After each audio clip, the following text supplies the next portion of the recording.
Bismillahirrahmanirrahim. Assalamualaikum warahmatullahi wabarakatuh. Amin ya rabbal alamin. Alhamdulillahi wa kafa. Wassalatu wassalamu ala rasulillahil mustafa Sayyidina Muhammadin sallallahu alaihi wasallam, amma ba'd. Sahabat jiwa yang dirahmati Allah subhanahu wa ta'ala, malam hari ini kembali kita bertemu dalam sebuah program yang insya Allah sangat luar biasa bagi kita semuanya. Program Renungan Jiwa yang insya Allah kita akan membahas tentang sebuah tema yang sangat luar biasa. Bagaimana kita belajar untuk berdamai dengan setiap luka, kecewa, dan sakit hati yang pernah kita rasakan di masa lalu. Kenapa harus kita upayakan dan kita ikhtiarkan bisa berdamai dengan setiap takdir dan ketetapan yang Allah hadirkan dalam kehidupan kita? Karena kita hidup terkadang ketika Allah menginginkan A terjadi dalam kehidupan kita, kita berusaha untuk menolaknya. Kenapa seperti ini ya Allah? Aku nggak suka ya Allah, aku pinginnya begini ya Allah, dan lain sebagainya. Maka hal pertama yang harus kita lakukan untuk belajar berdamai dengan setiap luka di masa lalu adalah understanding atau memahami. Apa yang harus kita pahami? Satu, Allah nggak pernah zolim sama kita. Sebagaimana yang Allah sampaikan di Quran surat Yunus ayat ke-44, Allah berfirman bahwa Allah tidak pernah menzolimi hambanya, tapi hambanya itu sendiri yang menzolimi dirinya. Artinya, bukan Allah cuci tangan, tidak. Tapi Allah mengajarkan kepada kita agar bisa menjadi insan-insan yang lebih senang mengoreksi diri kita saat terjadi ujian dan masalah dalam kehidupan kita. Entah itu luka, kecewa, sakit hati yang terjadi dalam kehidupan kita. Kenapa? Ini yang harus kita lakukan. Karena Allah berfirman di Quran surat ke-42, surat Asy-Syura ayatnya ke-30, Allah menegaskan bahwa setiap luka, kecewa, dan sakit hati yang terjadi dalam kehidupanmu, kata Allah Subhanahu wa Ta'ala, itu terjadi karena ulah tanganmu sendiri. Anak berekspektasi besar kepada orang tua, pasti kecewa. Pasangan berekspektasi kepada pasangan, pasti terluka. Seorang teman berekspektasi yang begitu besar kepada teman-teman yang dia percayai, pasti terluka, pasti kecewa. Ini jadi sebuah pelajaran besar untuk memahami konsep takdir dalam kehidupan kita, bahwa Allah tidak pernah menzolimi siapapun, Allah tidak pernah menyakiti siapapun, dan Allah ingin kita lebih banyak mengoreksi diri kita dalam menjalani interaksi sosial dengan orang-orang di sekitar kita. Itu konsep understanding, konsep memahami, konsep untuk memperbaiki cara berpikir kita sebagai seorang manusia yang hidup di muka bumi ini. Yang kedua, setelah kita memahami bahwa setiap luka yang terjadi itu karena maunya Allah agar kita bisa koreksi dan introspeksi diri. Yang kedua adalah belajar untuk acceptance, menerima. Kenapa kita harus menerima? Karena kita hanya seorang hamba Allah yang terkadang kita punya kemauan, tapi apakah kemauan kita juga sejalan dengan kemauannya Allah? Belum tentu. Maka disinilah kita menundukkan ego dalam diri kita, kemudian mengontrol hawa nafsu dalam diri kita agar berjalan sesuai dengan apa yang Allah mau, karena Allah yang menciptakan kita. Sebagaimana halnya sebuah gadget, kendaraan, atau benda apapun yang diciptakan, ada buku petunjuk tentang fungsi dan tugas dari yang diciptakan itu.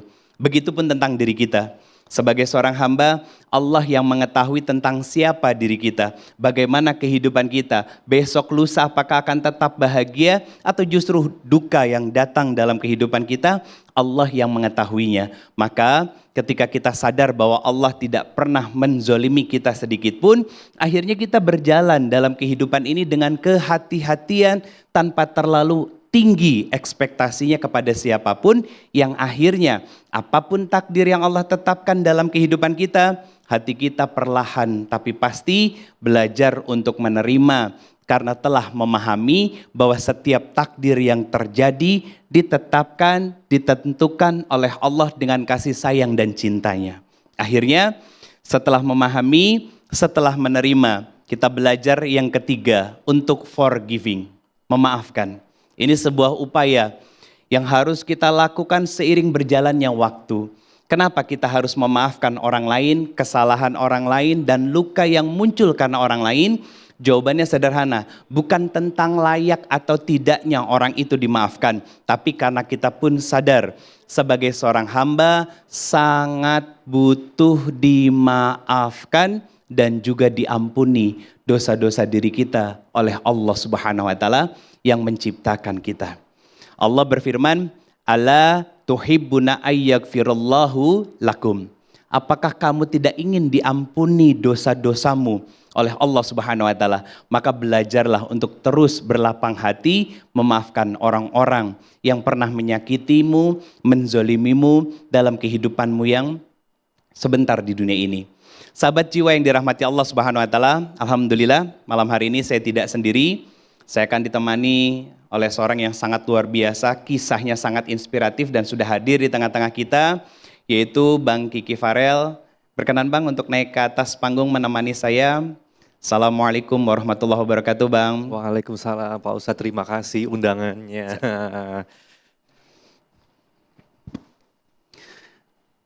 Sahabat jiwa yang dirahmati Allah Subhanahu wa taala, sebelum saya ngobrol panjang kali lebar dengan Bang Kiki Farel, kita simak tayangan berikut ini.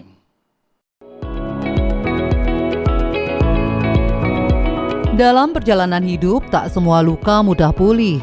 Bagi Kiki Farel, masa remaja menjadi titik saat ia harus menerima kenyataan ketika sang ayah meninggalkan keluarga.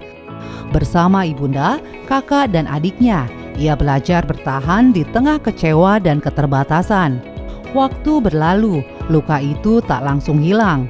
Hingga bertahun kemudian, Kiki perlahan membuka hati, belajar menerima kembali kehadiran ayahnya. Bahkan sebuah perjalanan umroh bersama menjadi langkah menuju ikhlas dan memaafkan. Namun ujian kembali datang. Ibunda tercinta harus berpulang setelah melawan penyakit. Kehilangan itu menjadi ruang perenungan tentang cinta, takdir, dan keikhlasan. Bagaimana Kiki Farel berdamai dengan luka masa lalu? Simak kisahnya di Renungan Jiwa.